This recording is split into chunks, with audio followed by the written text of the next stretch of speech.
ntumbero yo kwitegurira neza ibikorwa bitegekanijwe mu mpera za kuno kwezi kwa mbere vy'indwi yahariwe amagara meza y'abavyeyi n'ibibondo biri kumwe n'isekeza ryo gutanga incanco z'ingwara z'agasama na rubeole.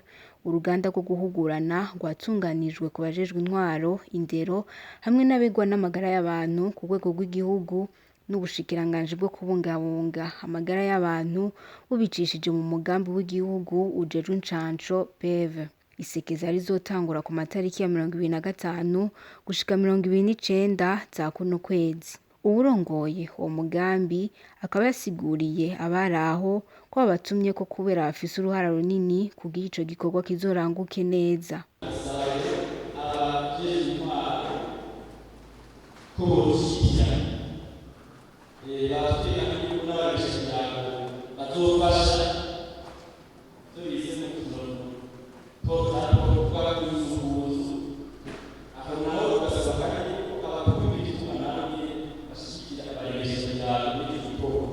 Umushikiranganji wo kubungabunga amagara y'abantu yuguruye icese iyo nama akaba yashikirije ibikorwa nyamukuru bizorangurwa muri iryo sekeza. Hazoba harimwo gutanga urucanco rwa rubeole hamwe n'agasama ku bana bari hagati y'amezi 9 gushika ku mezi 59. Hazobamwo gutanga amama ya vitamine A ku bana bari hagati y'amezi 6 gushika ku mezi 59. Hazoba harimwo gutanga ibinini vya albendazole ku bana kuva ku mwaka umwe gushika ku myaka 14 hamwe n'abakenyezi bibungenze bafise imbanyi guhera ku mezi 3. Hazoba no gutanga ibinini vya praziquantel ku bana bafise imyaka 5 gushika ku myaka 14, ariko ico gikorwa kizoba mu burere 22. Kuri ivyo bindi mvuze, ivyo bikorwa bizobera mu gihugu cose.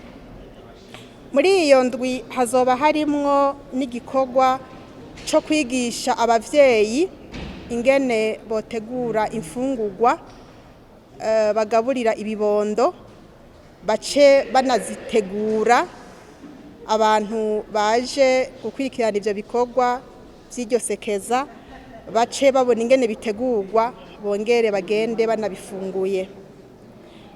Hazoba ari n'akaryo ko guhimiriza abarundi kugira ngo tubandanye twikingira cakiza ca coronavirus. Akaba yarangije ahamagarira bene gihugu kwitaba ku bwinshi iryo sekeza. Mbaye ndatera kamo abarundi bose ko ico gikorwa nicagera baze bacitabe ku bwinshi, baze batware abana bose bari muri iyo mice y'imyaka canke amezi navuze kugira ngo abaronka izo ncanco bazironke, abaronka ivyo binini babironke, hamwe n'abakenyezi bibungenze nababwiye bashobore kuzoronka ivyo binini vya albendazole bikingira ingwara z'inzoka.